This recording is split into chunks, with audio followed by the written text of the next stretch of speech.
Hi there, and welcome back to Sections on Cal Poly's Drupal system. This video follows up our first Sections tutorial.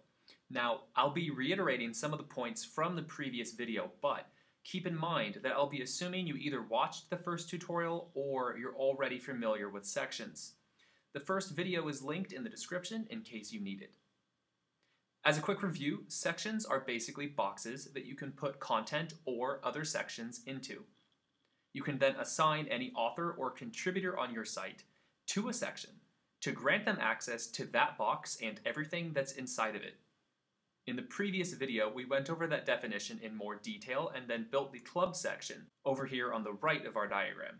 In this video, we're going to build the faculty and the institute sections, and then talk about some of the more day-to-day tasks associated with sections. Let's start off by building the faculty section. I really like this method of implementing sections. It lets you grant each faculty member the ability to manage their own profiles on your site. In this example, we haven't assigned anybody to the faculty section itself, meaning that I'm essentially just using that as an organizational box to group all of the faculty sections together. This will make it easier to locate faculty sections, especially if you're using other sections on the site as we are here. Sections are set up through the taxonomy tool, so click on Structure, and then Taxonomy. This site is where our sections go, so let's click on List Terms, and you can see the club sections that we built in the previous video. Now it's time to add the section for faculty with the Add Term button. This time I'm going to enter a brief description because I won't be assigning any users to this section. This description will help remind me that this section is organizational, in case I ever forget this. Let's save this, and this section is good to go. Now I'll create the remaining sections for my faculty members, and then I'll go back to the List Terms page to nest these sections underneath the faculty section and order them as I see fit.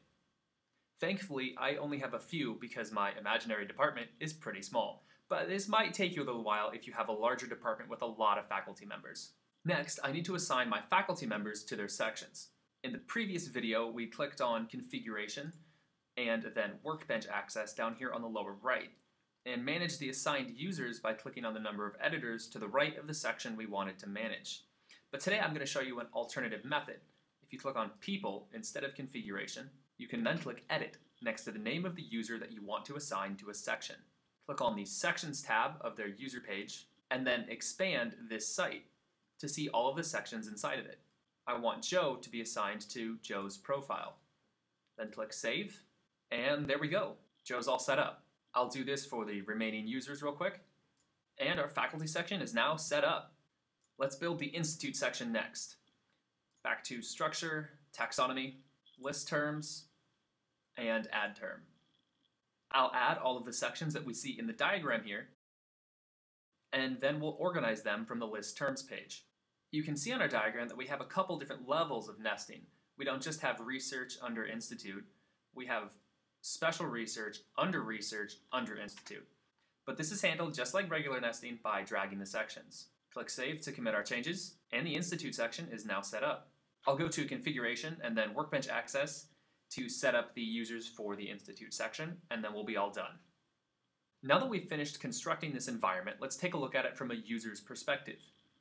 Here I'm logged in as Joe Faculty, and you can see that as a contributor, he doesn't have nearly as many menu options as a site administrator or even an advanced author. If we check our diagram real quick, you can see that part of the reason I signed in as Joe here is because not only is he a faculty member with his own profile page, but he also works for the institute that we represent on our site, and he's actually been assigned to 2 sections, both of which are nested underneath different parent sections.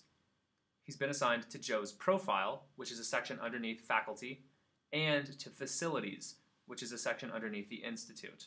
If we go to add content as Joe, you can see that both the facilities and the Joe's profile sections are available as options for him.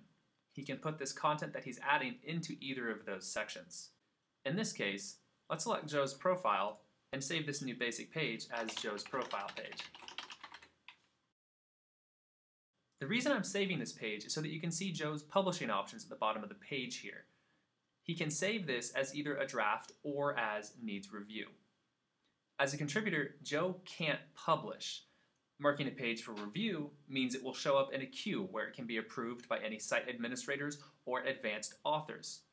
Once it gets approved, Joe's changes will become publicly visible. These are Joe's options because he's been assigned the contributor role.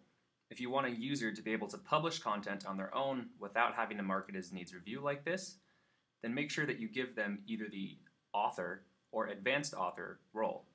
The draft option functions the same as a draft for any other user on the site.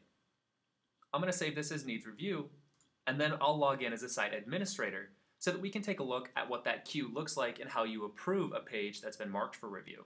Now that I'm logged in as a site administrator, we can see any pages that have been marked for review by clicking Find Content, and then the Needs Review tab on the top right over here. Here we can see any pages that have been marked as Needs Review. In this case, we're looking at the profile page that we just built as Joe Faculty. If we want to review the page, we can click on the title here. I'm going to open it up in a new tab and take a look at it real quick. This gives me the opportunity to review the page and make sure that it's ready to be published. If it's good to go, I can click on Change to Published, and Joe's changes will go live. If there's a problem with the page, I can mark it as Change to Draft.